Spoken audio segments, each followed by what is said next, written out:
भारत श्रीलंका मुकाबला है कुछ ही देर में। मेरे साथ हैं सनी गावस्कर। सनी भाई, इससे पहले मैं भारत श्रीलंका मुकाबले पे आऊँ, एक बड़ी खबर जो आ रही है वो आईसीसी के दफ्तर से आ रही है। भाई 30% फ़ाइन हमें पता चल रहा है हारिस राव को हुआ है, साहिबजादा फरहान को सिर्फ वर्बल वार्निंग दी गई है। भारत ने अपील की है जो वर्डिक्ट सूर्य कुमार यादव के खिलाफ था, तो अभी पूरी डिटेल्स नहीं आई, लेकिन मैं आपसे जानना चाहता हूँ फ़िलहाल जो चीज़ तय हो रही है वो ये है कि इस वक्त ऐसा लग रहा है कोई खिलाड़ी सस्पेंड या बैन उतने तक तो वो गए नहीं। इसका मतलब ये ज़रूर है कि मुकाबले में कोई खिलाड़ी मिस आउट नहीं करेगा वो जो फाइनल खेला जाएगा। हाँ जी, बिल्कुल।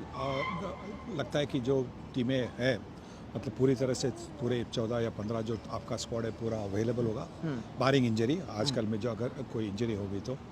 और इसका मतलब है कि कोई टीम ये नहीं कह सकती कि भाई हमारी टीम वालों को किसी को नहीं खिलाया इसीलिए ऐसा रिज़ल्ट हुआ।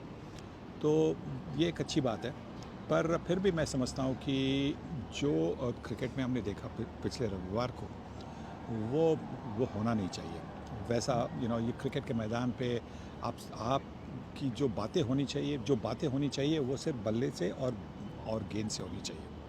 तो फिर आपको ठीक लगता है एक को वर्बल दिया गया है, एक को 30%, जिस तरह का आप कह रहे हो ठीक नहीं था, तो क्या इस तरह की क्वांटम ऑफ पनिशमेंट ठीक है, 30% फाइन या फिर मैच बैन वगैरह सोचना चाहिए था? जी देखिए, राव को जो बैनिंग हुआ क्योंकि वो उन्होंने बातें की थी, गाली गलौच हुआ जो भी है। फरहान ने बातें नहीं की, फरहान ने एक सेलिब्रेशन किया जो वो कहते हैं कि वो करते नहीं है कभी, पर उस बार जो उनके मन में आ गया वैसा। अभी उन्होंने कहा है कि मैं पठान हूँ तो हमारे यहाँ तो ये नॉर्मल है, मैं कोई पॉलिटिकल रेफरेंस नहीं कर रहा था, हमारे यहाँ तो शादी में भी ऐसे बंदूक उड़ाते तो मैंने बस सेलिब्रेशन वैसा ही किया। हाँ, तो इसीलिए शायद उनको फ़ाइन नहीं किया होगा। पर जैसा मैं कहते आया हूँ कि जो बातचीत अगर होनी है ना, सिर्फ बल्ला और गेंद उनसे बातें होनी चाहिए, मुंह से बातें नहीं होनी चाहिए। अब आपको क्या लगता है, अब क्योंकि मैच रेफरी ने बात कर ली है तो आपको लगता है टेम्पर्स काम डाउन हो जाएंगे, फाइनल पे सब ध्यान दे सकेंगे, या आपको लगता है इस सुनवाई के बाद और थोड़ी गर्मा गर्मी बढ़ेगी फाइनल में? देखिए, भारत पाकिस्तान की मैच और जो अभी का जो नया इतिहास है, पिछले 2-3 महीने का इतिहास है, तो गर्मा गर्मी तो ज़रूर होगी, इसमें दो राय है नहीं। पर यही आशा करते कि गर्मा गर्मी जो होगी वो जिससे खेल का जो स्टैंडर्ड है वो ऊंचा हो जाए। खेल का स्टैंडर्ड नीचे नहीं होना चाहिए। बिहेवियर का स्टैंडर्ड हमने देखा है, बिहेवियर का स्टैंडर्ड तो नीचे हो गया, वो शायद अभी नीचे नहीं होगा और नीचे नहीं जाएगा, यही आशा करते हैं। पर खेल का स्टैंडर्ड शायद इसी की वजह से शायद और ऊपर होगा कि दोनों टीमें चाहेगी कि हम देखो, हमारे साथ जो हुआ वो उसको भूल कर हम आज के मैच में कुछ नया अंदाज दिखाने आए। क्रिकेट के अब संदर्भ में बात करता हूँ। पाकिस्तान जीत के ज़रूर आया है, पर हमने पिछले कुछ जो मैचेस देखे हैं, भारत को हटा दे, जिस तरह से श्रीलंका खेली है, जिस तरह से बांग्लादेश खेली है, पाकिस्तान खेली है, 135 तक चेज़ नहीं हो रहे, तो कई लोगों का मानना है इंडिया एक अलग लेवल पे खेल रहा है। बाकी जो एशियाई जायंट्स हुआ करते थे एक टाइम पे, उनका क्वालिटी ऑफ क्रिकेट काफ़ी नीचे गया है। आपको भी ऐसा लगा है? क्वालिटी ऑफ बल्लेबाजी की क्वालिटी, बॉलिंग की नहीं इतनी, बट बल्लेबाजी की क्वालिटी बहुत मतलब हमने जो कल देखा बांग्लादेश के बल्लेबाजों ने जिस तरह से अप्रोच था किसी की टीम को अगर 7 रन से कम करने प्रति ओवर, तो उसके लिए क्या चाहिए, एक ठंडा दिमाग चाहिए कि पहले 6 ओवर की जो पावर प्ले है वहाँ पे हम विकेटें ना गिराए। हमारी एक आध हम मानो 35 या 40 तक पहुँचे तो आगे जाकर बाकी के ओवरों में आप रन बना सकते हैं, क्योंकि जो पहले 6 ओवर में जो 3 विकेटें गई, इसी से तो पाकिस्तान का हौसला बढ़ गया कि वो जानते थे कि अभी और 2 ही विकेटें लेनी है और फिर हम मैच जीतेंगे, और वैसा बिल्कुल हुआ।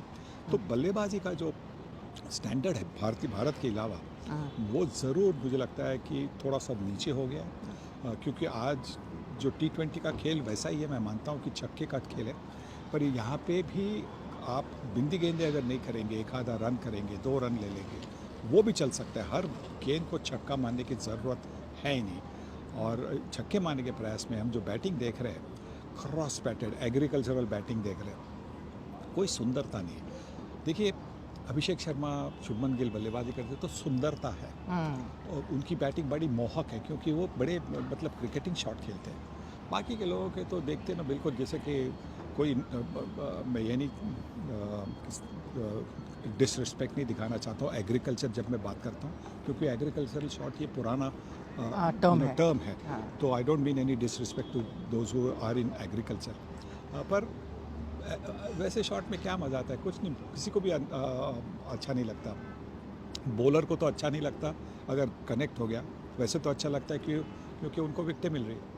ये आपने बड़ी दिलचस्प बात की सही भाई। तो अभिषेक और जो शुभमन दिखा रहे हैं कि तेज़ आप खेल सकते हो, लेकिन उसके लिए ये आड़े टेढ़े शॉट लगाने की जरूरत है। अच्छे खेल के भी आप तेज़ खेल सकते हो, वो भारतीय बल्लेबाज आपने सही दिखा रहे हैं। जाते जाते एक चीज़ आपसे जानना चाहूँगा, अब श्रीलंका जो मैच है वो तो इनकॉन्सिक्वेंशियल है, क्या भारतीय टीम अचीव कर सकती है? क्या उनका माइंड सेट होने, क्या क्या चीज़ों पर आप काम करो ताकि फाइनल के लिए पूरी तरह से तैयार हो? देखिए, दो चीज़ें, एक तो पहले मैं समझता हूँ कि बुमराह को थोड़ा सा आराम देना चाहिए। कल ही मैच हो गई है, आज का दिन अगर उनको आराम मिलेगा तो कल के मैच के लिए पूरी तरह से फिट होंगे।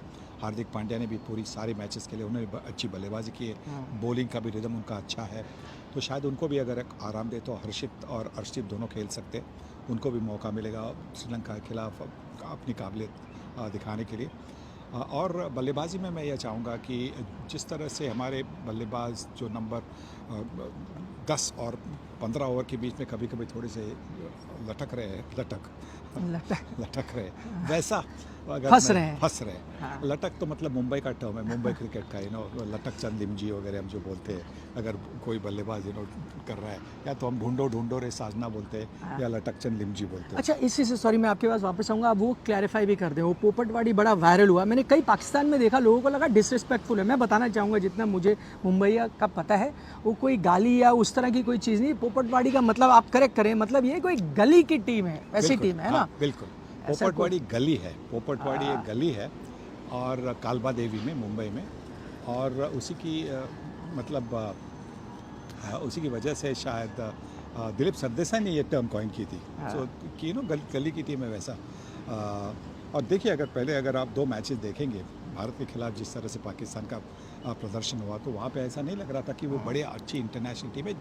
और मैंने क्लैरिफाई भी किया था कि इसके पहले वाली जो पाकिस्तानी टीमें थी हार भी गई, पर ऐसा कभी नहीं लगा कि वो कभी चैलेंज नहीं करती थी। ये 2 मैचेस हो गए, यहाँ पे ऐसा कभी नहीं लगा कि पाकिस्तान टीम ने सीरियसली चैलेंज किया, और इसी की वजह से पहले मैच के बारे में मैंने वो कहा था, कोई डिसरिस्पेक्ट नहीं, पर यही है।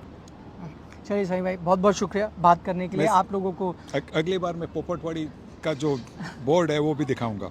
हाँ, वो तस्वीर दिखाएंगे, उनके पास प्रूफ भी है, वो दिखा सकते हैं कि पोपटवाड़ी सिर्फ ऐसा है, उन्होंने कहा नहीं। और ये कोई डेरोगेटरी टर्म नहीं है, मैं आप लोगों को बता दूं, उनका कहने का मतलब था। मैं तो समझ गया, बट कई लोग हैं जिनको पता नहीं है मुंबईया में कैसे वो जो भाषा है उसमें क्या क्या चीज़ें बोली जाती, मजाक में कई चीज़ें बोली जाती हैं। तो उसमें वो तस्वीर एक्चुअली अभी इस वक्त वो ढूंढ रहे हैं तस्वीर।